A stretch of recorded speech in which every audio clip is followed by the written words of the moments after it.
They tried to park me in assisted living. I quietly pulled the plug and flew first class. What happened when I landed shocked them to the core. When my grandson told me I was too old and embarrassing to attend his wedding, I smiled, nodded politely, and quietly made arrangements that would change everything. By the time they realized what I'd done, I was 30,000 feet in the air, sipping champagne in first class, while they scrambled to save their crumbling financial empire. But that was just the beginning of my plan. You won't believe what happened when I landed. The crystal chandelier in my dining room cast dancing shadows across the mahogany table as I set down my teacup with trembling hands. Not from age, mind you, but from the sheer audacity of what I'd just heard. My daughter Sarah sat across from me, her perfectly manicured fingers drumming impatiently against her designer handbag, while her son Marcus shifted uncomfortably in the antique chair that had belonged to my great-grandmother. "Grandma Evelyn, you have to understand," Sarah began, her voice carrying that patronizing tone I'd grown to despise over the past few years. "Marcus's wedding is going to be very sophisticated. The guest list includes some very important people from his firm, potential investors, people who matter in high society circles." I nodded slowly, my 78-year-old mind processing every calculated word. After building a business empire from nothing, after surviving the Great Recession when everyone said I'd lose everything, after proving wrong every man who told me women couldn't succeed in commercial real estate, I understood perfectly what she was really saying. "What your mother is trying to explain," Marcus interrupted, straightening his expensive tie with the nervous energy of someone who'd never had to fight for anything in his life, "is that Victoria's family comes from very traditional old money. They have certain expectations about appearances, about the kind of people who should be at their events. The kind of people." I let those words settle in the air between us like poison gas. Here I was, the woman who had paid for Marcus's Harvard education, who had covered Sarah's mortgage when her husband's business failed, who had quietly funded their lifestyle for decades, being told I wasn't the right kind of people for their precious wedding. "I see," I said quietly, my voice steady despite the storm building in my chest. "And what exactly makes me the wrong kind of people, Marcus?" He had the decency to look ashamed, at least for a moment. "It's not that you're wrong, Grandma. It's just that you sometimes say things that are a bit too direct. And your stories about the old days, about working in construction and dealing with contractors, they might not resonate with Victoria's crowd." Sarah leaned forward, her eyes bright with the kind of cruel excitement that comes from delivering a blow you think will go unanswered. "What Marcus is trying to say is that you embarrass us, Mother. Your loud voice, your habit of correcting people, your insistence on wearing those outdated clothes instead of something more appropriate for your age. Victoria's family will notice these things, and it will reflect poorly on our family's reputation." The silence that followed was deafening.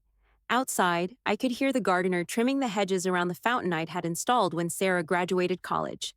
The same fountain she'd posed by for countless photographs, always making sure to tag the location so her friends would know she lived in the exclusive Riverside Estates neighborhood. "I embarrass you," I repeated slowly, tasting each word like bitter medicine. "The woman who built the company that paid for your education, your house, your cars, your vacations, your entire lifestyle embarrasses you." Marcus shifted again, his Harvard-educated brain finally recognizing the dangerous territory they'd wandered into. "Grandma, we're grateful for everything you've done. That's not what this is about." "Then what is it about, exactly?" I asked, rising from my chair with the grace that 70 years of dealing with difficult men in boardrooms had taught me. "Because it sounds remarkably like you're telling me that my money is good enough for your lifestyle, but my presence isn't good enough for your wedding." Sarah's mask slipped for just a moment, revealing the calculating expression I'd seen her wear since she was 12 years old and realized she could manipulate her father into buying her whatever she wanted. "Mother, you're being dramatic. We're simply asking you to consider what's best for everyone involved. Maybe you could take a nice vacation during the wedding. Go somewhere relaxing, somewhere you'd enjoy more than a stuffy society event." A vacation. They wanted to pay me to disappear so they could enjoy the fruits of my labor without the embarrassment of acknowledging where their wealth had come from. I looked around the dining room at the oil paintings I'd collected over decades, at the Persian rug that had cost more than most people's cars, at the china cabinet filled with antiques that represented not just money but taste, refinement, and an appreciation for beauty that apparently my own family couldn't recognize. "And where exactly would you suggest I go for this vacation?" I asked, my voice carrying the dangerous calm that had once made grown men in three-piece suits reconsider their negotiating positions. There's a lovely assisted living facility in Scottsdale, Sarah said quickly, as if she'd been waiting for this opening. Very upscale, very comfortable. They have activities, social groups, people your own age who you might have more in common with. Marcus nodded eagerly, clearly relieved that his mother had found a way to frame their rejection as concern for my well-being. It would just be temporary, of course, just until after the wedding and honeymoon. Maybe a month or two to let you settle in and see if you like it. I walked to the window, looking out at the grounds I'd carefully landscaped, at the tennis court where I still played twice a week despite my age, at the swimming pool where Marcus had learned to swim during the countless summers he'd spent at my house while his parents traveled for business. Business trips I'd funded, I might add. A month or two, I said thoughtfully. And then what? I come back here to my home, and we pretend this conversation never happened. We go back to family dinners where you tolerate my presence while spending my money. Mother, please don't make this more difficult than it has to be, Sarah said, her voice taking on the whining quality that had driven her father to distraction. We're trying to find a solution that works for everyone. I turned back to face them, these two people who shared my blood but apparently none of my backbone. You know what? You're absolutely right. We do need a solution that works for everyone. Relief flooded both their faces. They thought they'd won, thought they'd successfully manipulated the old woman into accepting their terms. How little they understood about the person who had built an empire by never accepting anyone else's terms. I'll make some calls this afternoon, I continued, watching hope bloom in their eyes. I'll arrange for an extended vacation, somewhere far away where I won't embarrass you or interfere with your important social climbing. Marcus actually smiled, the first genuine expression of happiness he'd shown since walking into my house. Thank you, Grandma. I know this isn't easy, but it really is for the best. Oh, I'm sure it will be, I agreed, already calculating the moves I'd need to make. Now, if you'll excuse me, I have quite a few arrangements to handle before I leave. They gathered their things quickly, eager to escape before I could change my mind. Sarah kissed my cheek with the perfunctory affection she'd learned to fake over the years, while Marcus squeezed my shoulder with what he probably thought was reassuring pressure. We'll check on the house while you're gone, Sarah promised as they headed toward the door. Make sure everything stays in good condition.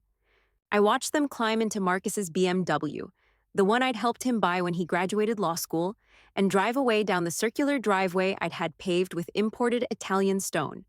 They were probably already on their phones, calling Victoria with the good news that the embarrassing grandmother had been successfully managed and would be safely tucked away during their precious wedding.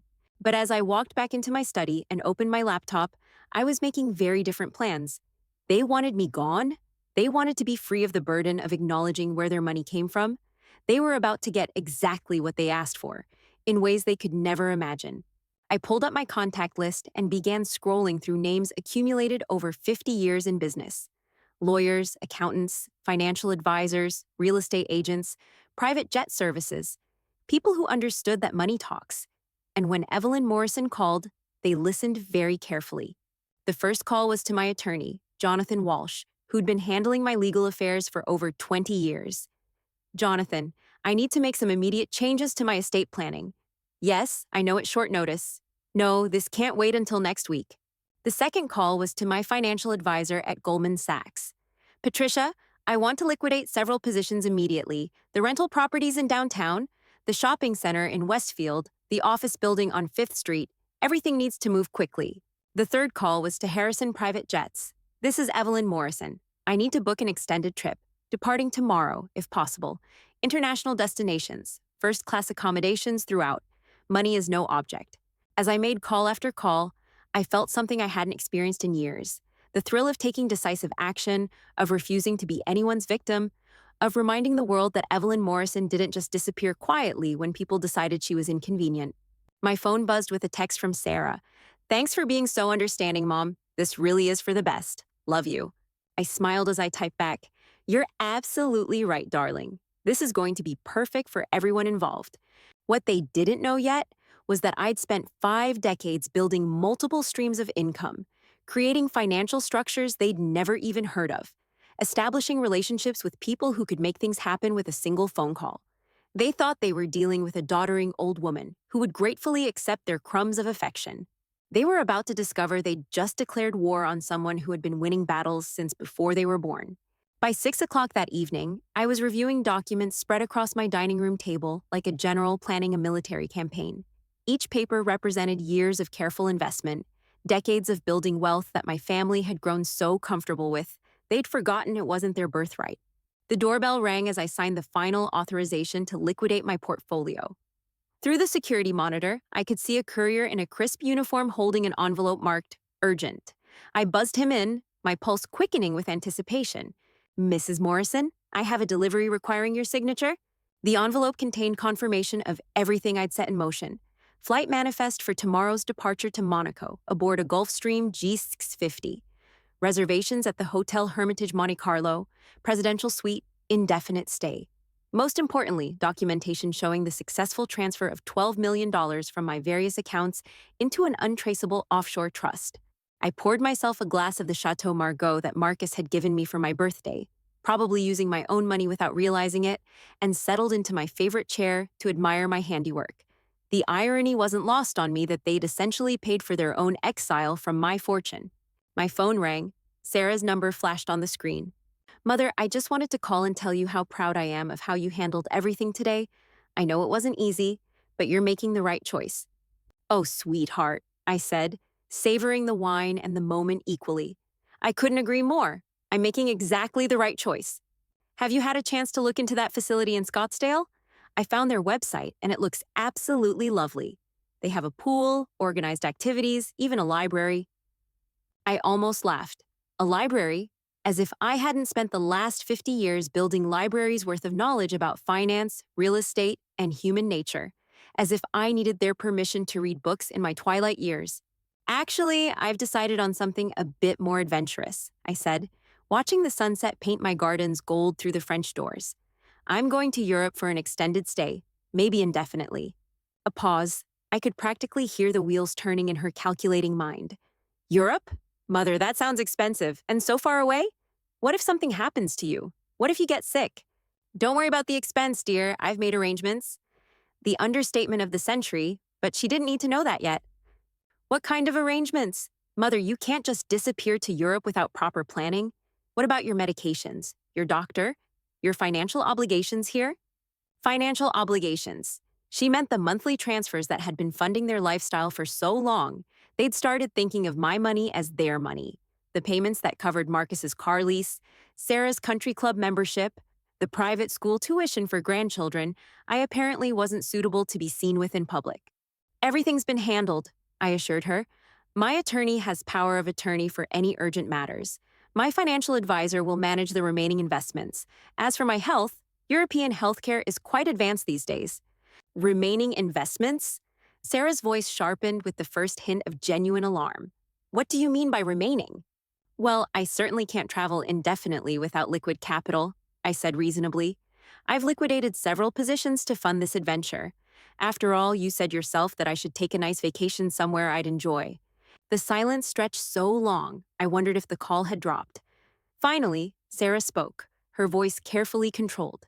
How several positions? Oh, just some rental properties, a few commercial buildings. Nothing that affects the house, of course. Yet, I added silently, though she couldn't hear that part.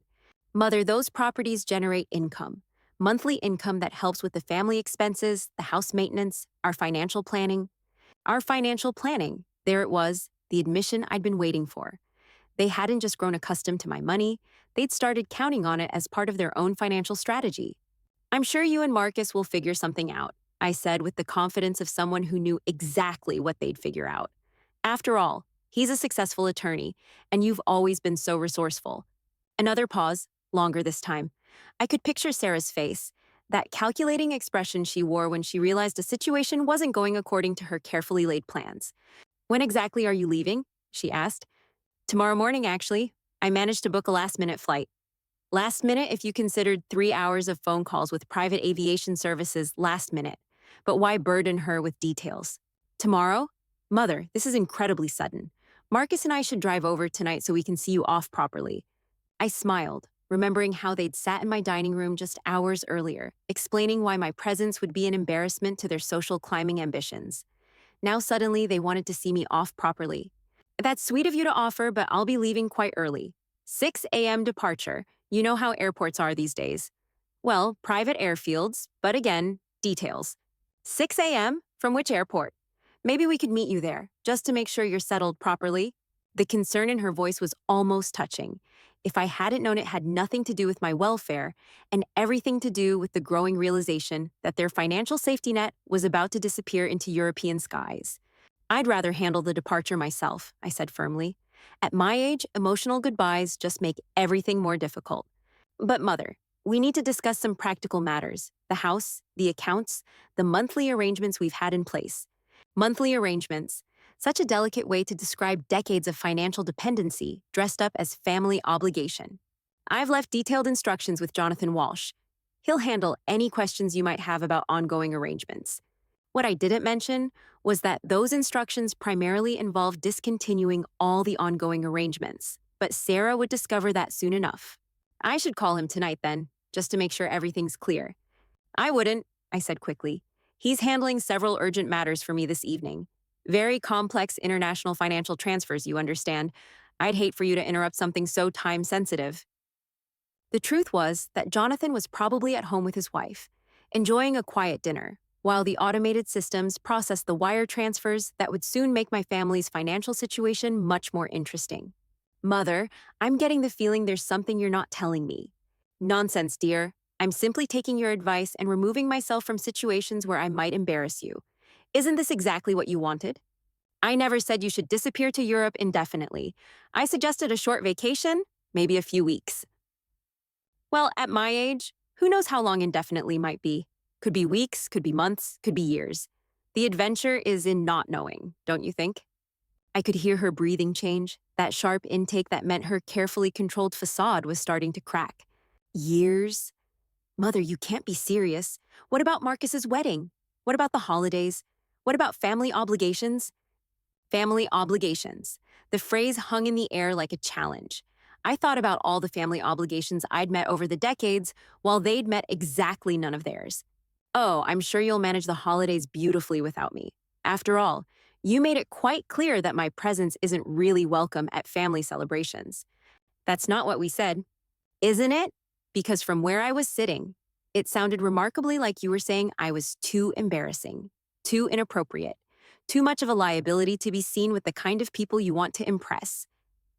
Mother, you're twisting our words. Am I? Because I have quite a good memory for someone my age. Marcus specifically said I wasn't the right kind of people for his wedding. You specifically said I embarrass you. Those seem like fairly unambiguous statements. The silence that followed was different from the earlier pauses. This was the silence of someone realizing they'd miscalculated badly, that the person they thought they could manipulate and dismiss had been listening far more carefully than they'd assumed. We were just trying to avoid any awkwardness, Sarah said finally, her voice smaller now, less certain.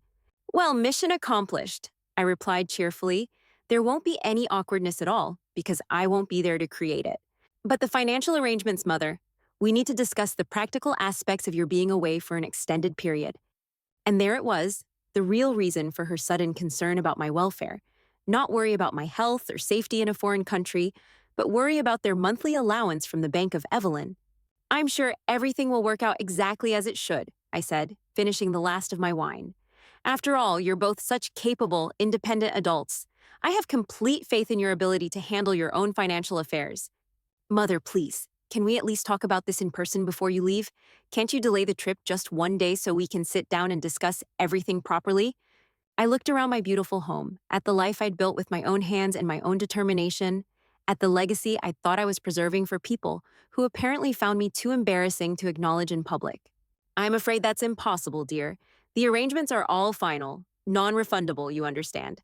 Which was true in a sense. The arrangements I'd made were indeed final, though not in the way she imagined. Then at least tell me where you'll be staying. What if there's an emergency? What if we need to reach you? I'll be in touch when I'm settled, I promised, which was also true. I'd definitely be in touch when I was comfortably settled in Monaco, sipping champagne on my terrace while they figured out how to pay their own bills for the first time in decades. Mother, I love you. We both love you. We just want what's best for everyone. I know you do, sweetheart. And that's exactly what you're going to get. After I hung up, I sat in the gathering darkness of my study, surrounded by the detritus of a lifetime of financial planning that had somehow become a lifetime of enabling ungrateful children. The irony wasn't lost on me that I'd spent 50 years building wealth to secure my family's future, only to discover they saw me as an obstacle to their social aspirations rather than the architect of their comfortable existence. My phone buzzed with text messages throughout the evening, first from Sarah, then from Marcus, each message more frantic than the last as the reality of their situation began to crystallize. Mom, we should really talk before you leave. Grandma, maybe we were too hasty about the wedding situation? Mother, please call me back immediately.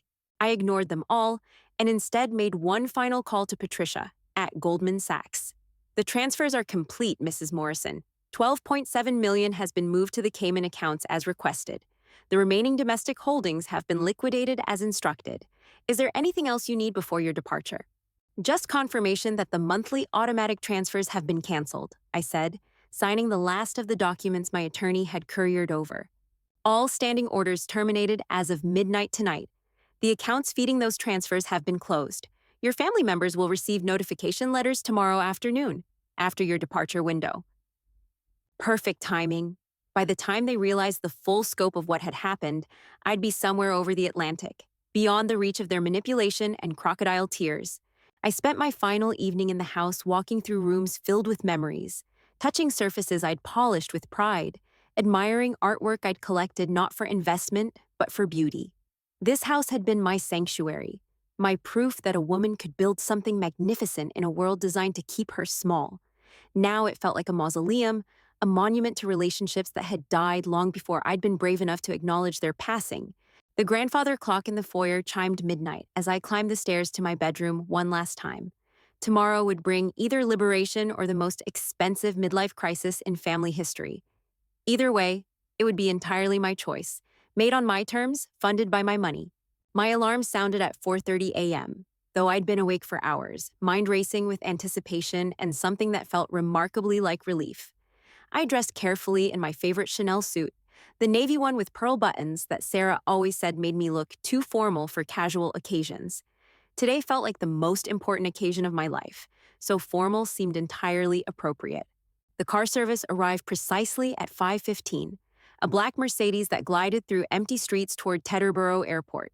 No commercial terminals, no security lines, no crowds of people who might witness an old woman's dramatic exit from a life that no longer fit.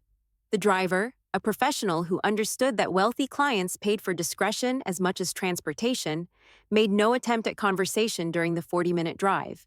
Teterboro at dawn was a different world from the chaos of commercial aviation. Private jets lined the tarmac like sleeping birds, their sleek forms promising escape to anywhere money could reach. My Gulfstream G650 waited with engines already warming, cabin lights glowing invitingly in the pre-dawn darkness. Captain Rodriguez met me at the steps, a woman about Sarah's age with the confident bearing that comes from controlling million-dollar aircraft, rather than manipulating family members. Good morning, Mrs. Morrison. Welcome aboard. We'll have you in Monaco by early evening local time. The cabin was everything the charter service had promised. Cream leather seats that converted to beds, a dining area set with actual china, windows large enough to watch the world shrink to insignificance below. I settled into my seat and accepted a glass of Dom Perignon from the flight attendant, a young man whose smile seemed genuinely warm rather than professionally calculated. First time flying private? He asked, adjusting my seat controls. First time doing anything this dramatic, I admitted, surprising myself with the honesty. I'm 78 years old, and I just made the most expensive decision of my life. Sometimes the most expensive decisions turn out to be the most valuable, he said, wisdom that seemed too profound for someone barely out of college. Enjoy the flight, Mrs. Morrison. Monaco is beautiful this time of year. As we taxied toward takeoff, my phone exploded with calls. Sarah's ringtone, then Marcus's, then numbers I didn't recognize but assumed were other family members who'd been recruited for the campaign to talk sense into the crazy old woman. I turned the phone off and slipped it into my purse, watching the lights of New York fade beneath us as we climbed toward cruising altitude. The flight attendant brought breakfast on bone china plates that probably cost more than most people spent on groceries in a month. Eggs Benedict with hollandaise that would have made Julia Child weep, fresh fruit that had never seen the inside of a supermarket, coffee that tasted like liquid luxury. I ate slowly, savoring each bite, and the knowledge that for the first time in decades, I was spending money on myself without calculating how it would affect anyone else's budget. Somewhere over the Atlantic, I opened my laptop and logged into my bank accounts, curious to see how quickly the financial dominoes would fall. The domestic accounts showed exactly what I'd expected: zero balances across the board. The offshore accounts showed numbers that still made me dizzy, despite having authorized every transfer myself. $12.7 million, earning interest in currencies my family had never heard of. Managed by advisors who spoke 5 languages and understood that money was a tool for independence, not a leash for obligation. I drafted an email to Jonathan Walsh, my attorney, with instructions for the next phase of my plan. The house would go on the market immediately, priced for quick sale to investors who appreciated quality construction and prime location. The furnishings would be sold at auction, except for specific pieces I wanted shipped to Monaco, once I'd settled permanently. The cars could be sold or donated to charity, whatever would create the cleanest break from my previous life. The most important instruction was about communication with my family. All contact should go through his office. He was authorized to provide my general location and confirm my well-being, but no specific address, no financial information, no details about my plans or timeline for return.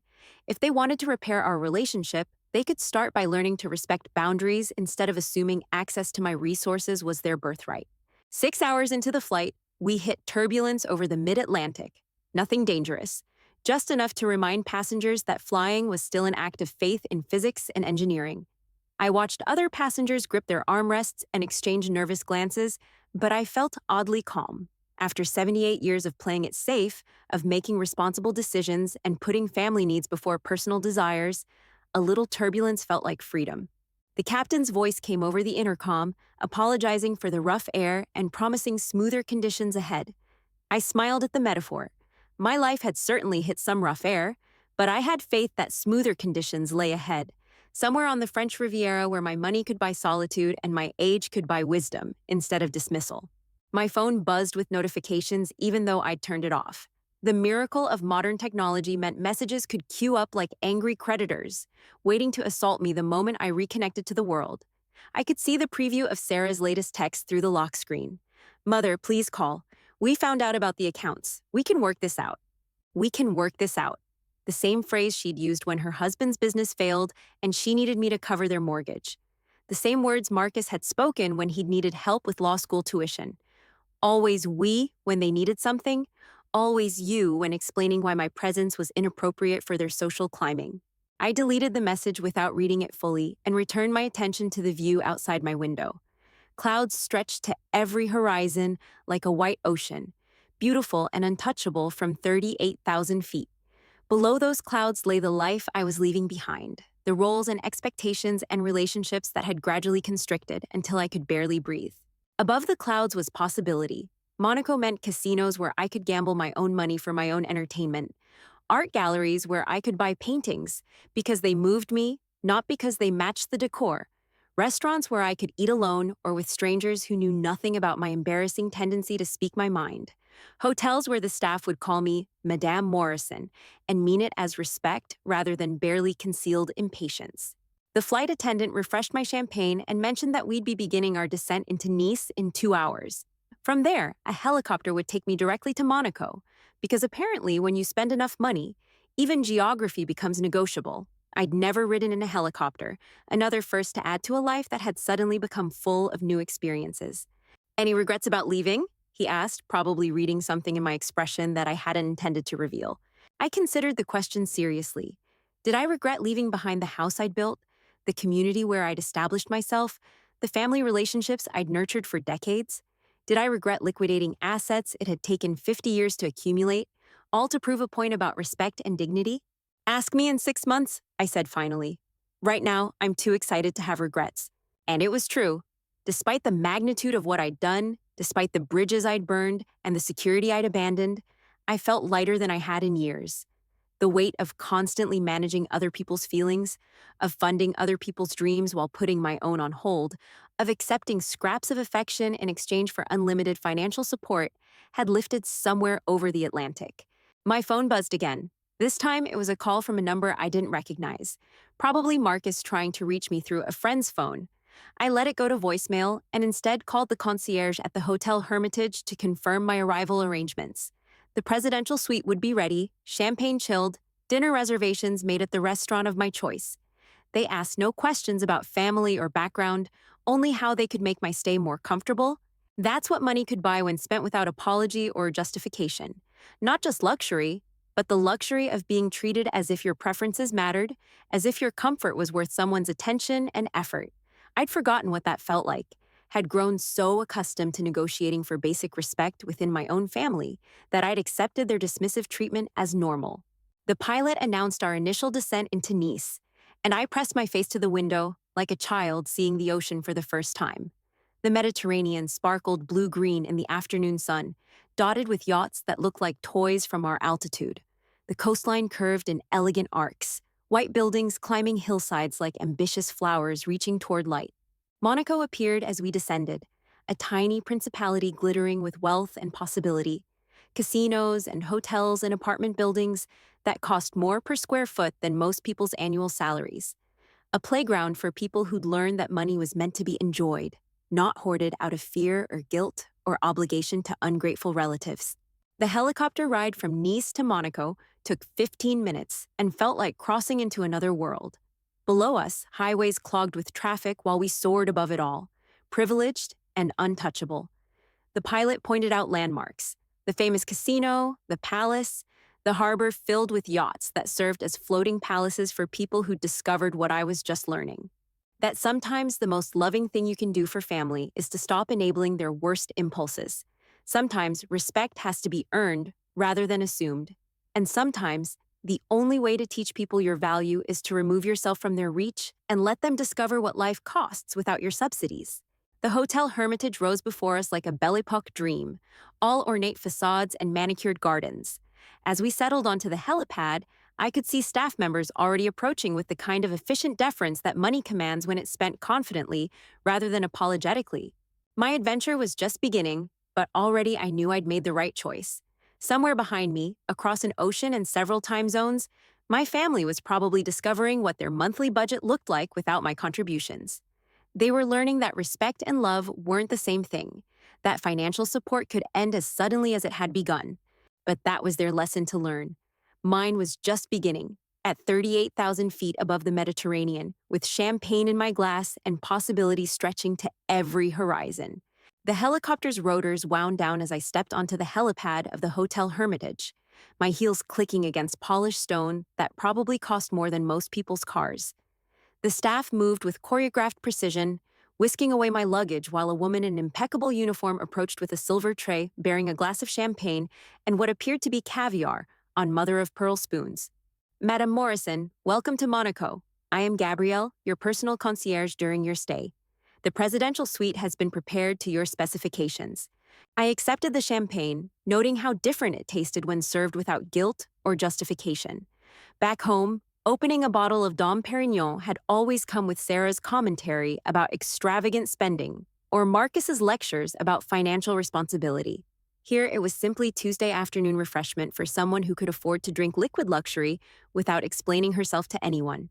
The elevator to the presidential suite was lined with mirrors and gold leaf, rising through floors that housed other wealthy individuals who'd learned what I was discovering. That money spent on yourself feels remarkably different from money spent to buy other people's approval. The doors opened to reveal a suite that made my substantial home look modest by comparison. Floor-to-ceiling windows overlooked the Mediterranean, where yachts worth more than small countries bobbed gently in the harbor. The furnishings were museum quality, the kind of antiques I'd admired in galleries but never dared purchase, because Sarah always had opinions about practical spending.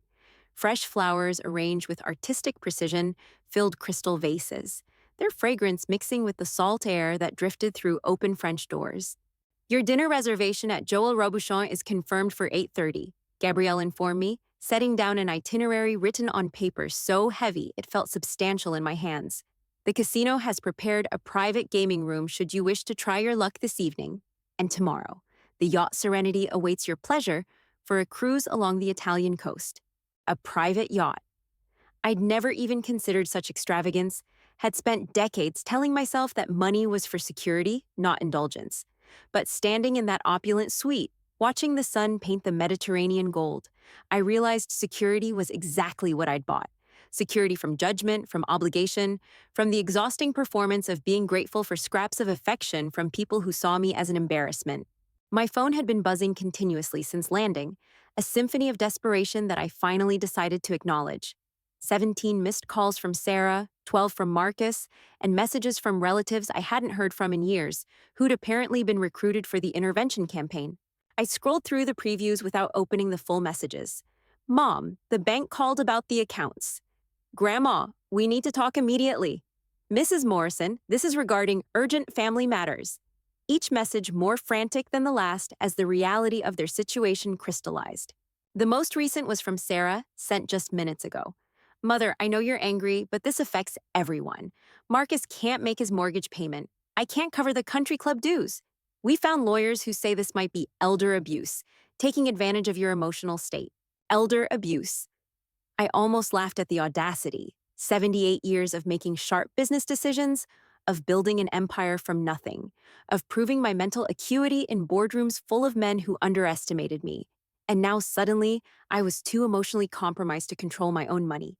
But only when my decisions affected their comfort level. I walked to the terrace, champagne in hand, and dialed Jonathan Walsh's direct line.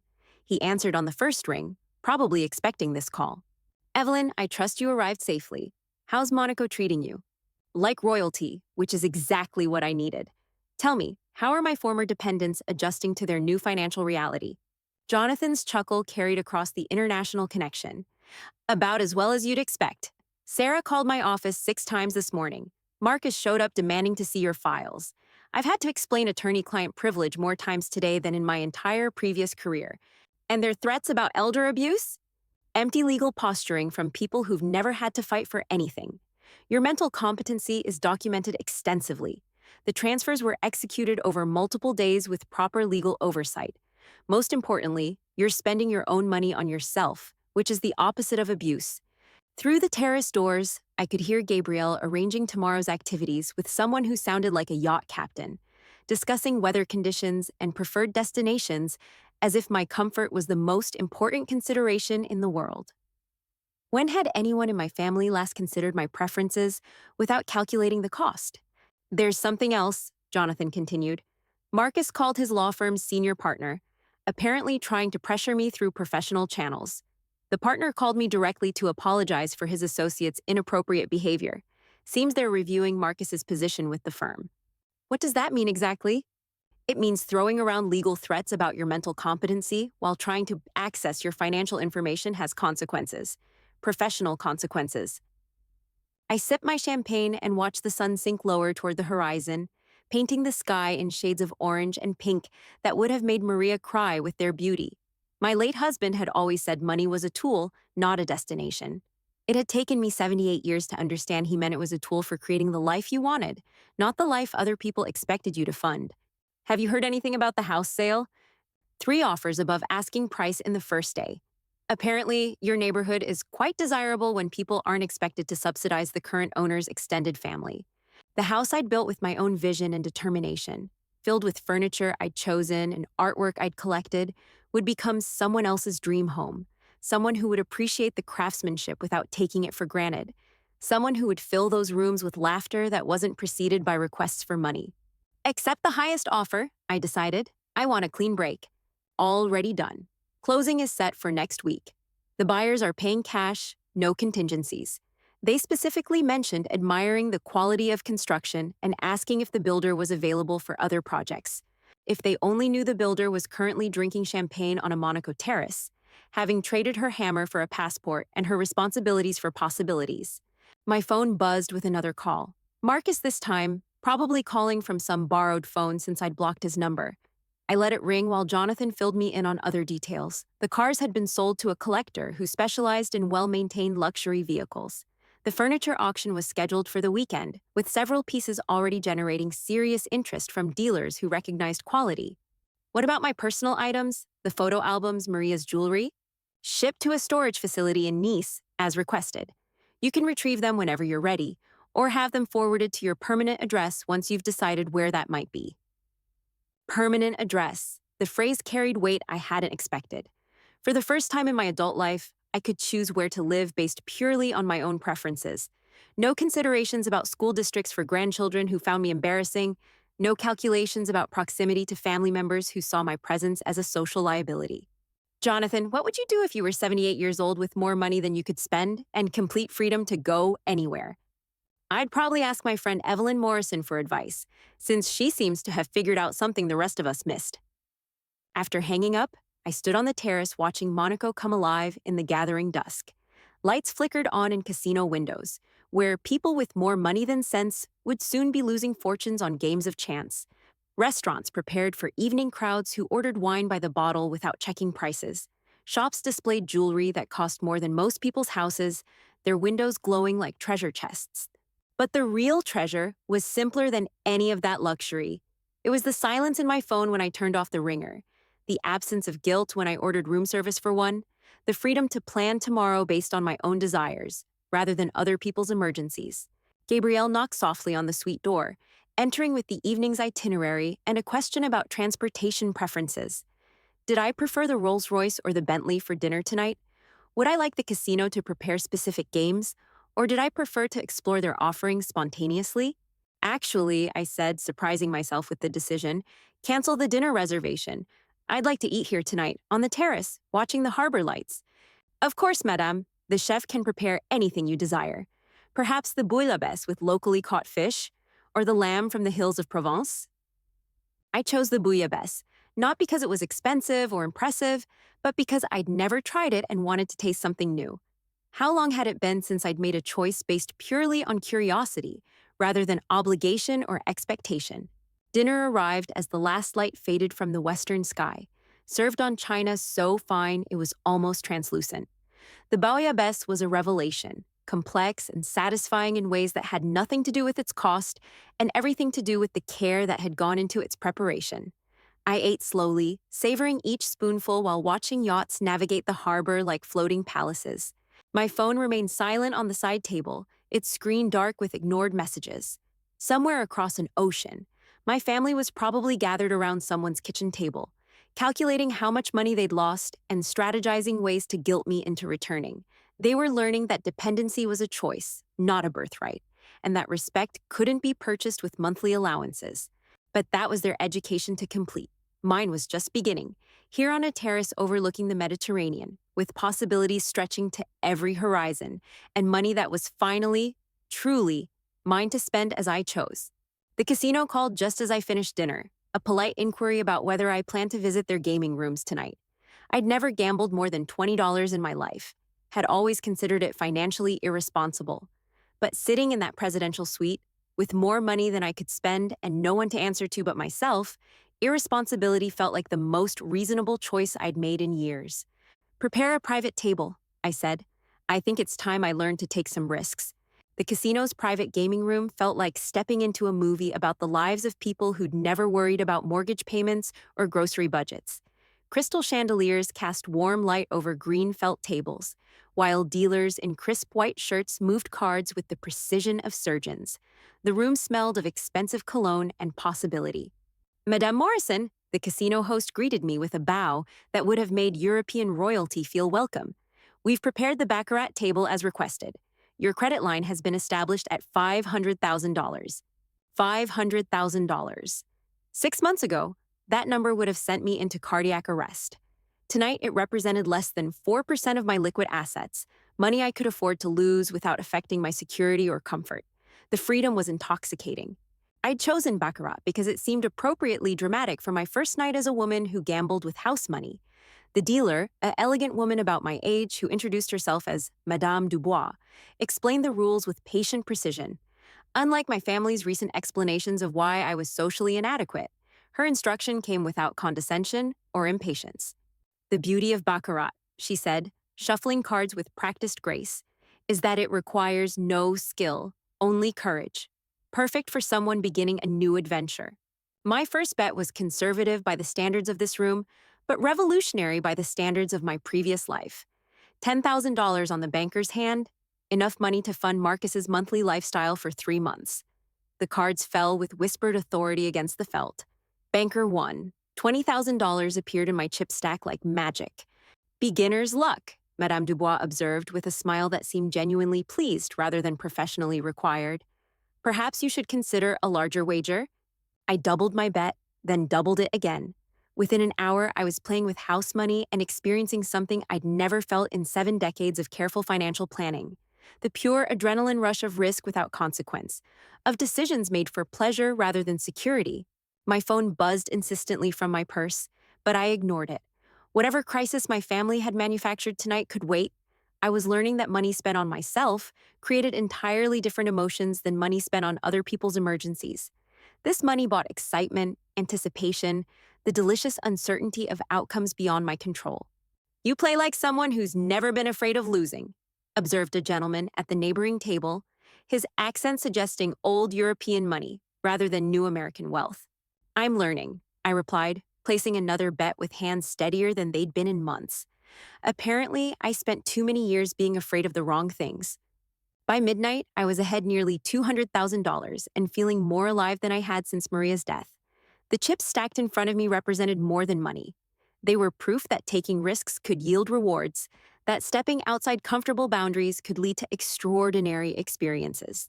The casino host approached with champagne and gentle suggestion that perhaps I'd like to continue tomorrow when I was fresh.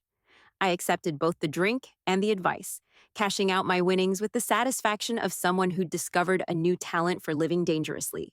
Back in my suite, I finally checked my phone. 43 missed calls, dozens of text messages, and 3 voicemails that grew progressively more desperate. Sarah's latest message, sent an hour ago, contained words I'd never expected to read. Mom, I'm sorry. We made a mistake. Please come home so we can fix this. Too late for apologies that were motivated by financial panic rather than genuine remorse. I'd spent decades accepting half-hearted expressions of gratitude, delivered only when they needed something. Tonight, I'd learned what it felt like to be appreciated without strings attached, to have my preferences matter simply because I could afford to make them matter. I opened my laptop and began researching something I'd never considered before: permanent residency in Monaco for foreign nationals with substantial assets. The requirements were straightforward for someone with my resources: proof of financial independence, clean criminal background, willingness to maintain a primary residence in the Principality. The application process would take months, but I had nothing but time and money to spend on creating exactly the life I wanted. No more family dinners where I was tolerated rather than welcomed. No more requests for emergency funding disguised as loving concern. No more explanations required for how I chose to spend money I'd earned through 50 years of smart decisions and hard work. The next morning brought sunshine that painted the Mediterranean gold and a knock at my suite door. Gabrielle arrived with breakfast, newspapers in 3 languages, and an itinerary that made me feel like royalty planning a royal tour. The yacht Serenity awaits your pleasure at 10 o'clock, she announced, setting down coffee that smelled like liquid heaven. Captain Morrison has planned a route along the Italian coast, with stops in Portofino and the Cinque Terre, if weather permits. Captain Morrison. No relation, just coincidence, but the name felt like a good omen. I dressed carefully in white linen pants and a silk blouse that Sarah had always criticized as too youthful for someone my age. Today, I felt exactly the right age for adventure. The Serenity was everything the name promised: a 100-foot yacht with crew quarters, dining areas, and a master suite that rivaled my hotel accommodations. The captain, a weathered man with kind eyes and a British accent, welcomed me aboard with the respect due a paying customer, rather than the tolerance reserved for aging relatives. First time on a private yacht, Mrs. Morrison? First time doing most things, I admitted, accepting a mimosa from a crew member who looked genuinely happy to serve it. I'm making up for decades of playing it safe. We cruised along coastlines that belonged on postcards, past villages clinging to cliff sides like determined flowers. The Mediterranean stretched endlessly blue, dotted with other yachts carrying other people who'd learned that money was meant to create experiences rather than security blankets for ungrateful families. My phone remained silent in my purse. I turned off international roaming after checking my messages that morning, cutting the electronic umbilical cord that had kept me tethered to people who valued my bank account more than my presence. The last message had been from Marcus, sent at 3 in the morning. Grandma, I know you're hurt. I know we handled everything wrong, but disappearing isn't the answer. We need to talk about practical matters. The wedding is in 2 weeks, and people are asking questions. People were asking questions, not about my well being or happiness, but about how to explain my absence to their social circle. The embarrassment they'd wanted to avoid by excluding me had been replaced by the embarrassment of explaining why their financial benefactor had vanished along with her support. Lunch was served on the yacht's forward deck. Fresh seafood caught that morning by local fishermen who sold their catch to restaurants that charged more for a single meal than most families spent on groceries in a week. I ate slowly, tasting flavors I'd never experienced while watching dolphins play in our wake. You seem remarkably relaxed for someone who just made such a dramatic life change, observed Dr. Williams, a retired physician from London who was also chartering the yacht for the week. We'd struck up a conversation over aperitifs. Two people who discovered that money spent on yourself created entirely different experiences than money spent on obligation. I'm 78 years old, I replied, watching the Italian coastline slide past like a moving painting. I spent 50 years building wealth and 40 years sharing it with people who forgot to be grateful. This is the first time I've spent money purely for my own pleasure. And how does it feel? I considered the question while sipping wine that cost more per bottle than I used to spend on monthly groceries. Like, I've been living someone else's life and finally remembered my own name. That evening, as we anchored in a secluded cove near Portofino, I made a decision that would have terrified the woman I'd been 6 months ago. I called the concierge at the Hotel Hermitage and extended my stay indefinitely. Not a week, not a month, but indefinitely, with the understanding that my suite would remain available as long as I wished to occupy it. The cost was astronomical by normal standards, reasonable by the standards of someone who'd stopped funding other people's lifestyles. More importantly, it was mine to spend without justification, explanation, or guilt. 2 weeks later, I was sitting on my terrace reading the international edition of the Wall Street Journal when an article in the social pages caught my attention. Prominent attorney's wedding postponed indefinitely due to family circumstances. The accompanying photo showed Marcus and Victoria looking appropriately devastated outside what appeared to be an expensive wedding venue. The article was carefully worded to avoid specifics, but I could read between the diplomatic lines.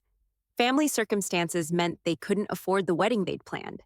The venue that had been paid for with deposits from my account was no longer available to them. The embarrassing grandmother they'd excluded had taken her embarrassing money with her. I felt something I hadn't expected. Not satisfaction, not revenge, but genuine sadness for people who'd confused love with financial dependency. They'd had access to real wealth, not just money, but the kind of emotional security that comes from unconditional family support. Instead of treasuring it, they'd taken it for granted until it disappeared.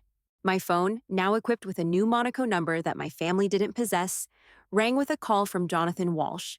I'd given him permission to share my general location with family members, though not my specific contact information. "They want to visit," he said without preamble. "Sarah and Marcus. They're talking about flying to Monaco to apologize in person." "What did you tell them?" "That you're unavailable for visitors at this time, that if they want to communicate, it needs to be through proper channels with advance notice." "Good. I'm not ready to see them yet. Maybe not ever." "Evelyn, can I ask you something as a friend rather than your attorney?" "Of course." "Do you miss them at all, despite everything that happened?" I looked out at the harbor where yachts bobbed gently in the evening breeze, their lights beginning to twinkle as darkness approached. Did I miss the family dinners where I'd been tolerated rather than welcomed? Did I miss the constant requests for money, disguised as loving concern? Did I miss being treated like an ATM with inconvenient emotions? "I miss who I thought they were," I said finally. "I miss the family I believed we were, before I realized they saw me as an embarrassment and a bank account rather than a person worth respecting. They're learning what life costs without your subsidies. Marcus had to take a job with a smaller firm. Sarah's had to sell her car and move to a smaller apartment. They're discovering that the lifestyle they thought they'd earned was actually a gift they'd taken for granted. Part of me felt sorry for them. Part of me remembered the little boy who used to climb into my lap for bedtime stories and the daughter who used to call me every Sunday just to chat. But those people had been replaced by adults who calculated my worth in monthly transfers rather than measuring it in decades of unconditional love. "Maybe struggling will teach them something valuable," I said. "Maybe learning to support themselves will give them self-respect they've never earned." After hanging up, I walked to the terrace railing and looked down at the harbor where people were beginning their evening activities. Couples strolling hand in hand, families sharing gelato, friends laughing over dinner at waterfront cafes, normal people living normal lives without the complication of inherited wealth or entitled relatives. Tomorrow, I had appointments to view apartments for sale in the most exclusive buildings in Monaco, permanent residences where I could build whatever remained of my life according to my own preferences, where neighbors would know me as Madame Morrison, who paid her bills promptly and minded her own business, rather than the embarrassing grandmother who'd been too generous for too long. The irony wasn't lost on me that I'd finally found family in the staff at the hotel who treated me with consistent kindness, in the yacht captain who shared stories of his adventures, in the casino dealers who celebrated my wins and commiserated with my losses. These people were paid to be polite, but their warmth felt more genuine than the calculated affection I'd received from blood relatives. My phone buzzed with a text from an unknown number, probably Sarah or Marcus trying yet another approach. I deleted it without reading and instead ordered champagne from room service. Not because I was celebrating, but because I'd learned that happiness wasn't something to postpone until you'd satisfied everyone else's expectations. The champagne arrived with fresh strawberries and a note from the hotel manager thanking me for choosing the Hermitage as my temporary home. Temporary had become indefinite, and indefinite was beginning to feel permanent. For the first time in decades, permanent felt like possibility rather than obligation. As Monaco settled into evening around me, lights twinkling from casino windows and yacht decks, I realized I'd finally learned the difference between being alone and being lonely. Alone was sitting on a terrace with champagne and strawberries, answering to no one but yourself. Lonely was sitting in a house full of people who saw you as a means to an end, rather than a person worth knowing. I raised my glass to the Mediterranean sunset, to the bridges I'd burned, and the future I was building from their ashes. Sometimes the most loving thing you can do for family is teach them your value by removing it from their reach. Sometimes the most generous gift you can give yourself is the permission to spend your own money on your own happiness. The wealthy grandma who'd been disowned by her own family had found something better than reconciliation. She'd found herself, 30,000 feet above the Atlantic, sipping champagne while they learned what life cost without her subsidies. And she was just getting started. If you like this story, please like this video, subscribe to the channel, and share your impressions of this story in the comments. To listen to the next story, click on the box on the left. Thank you for watching.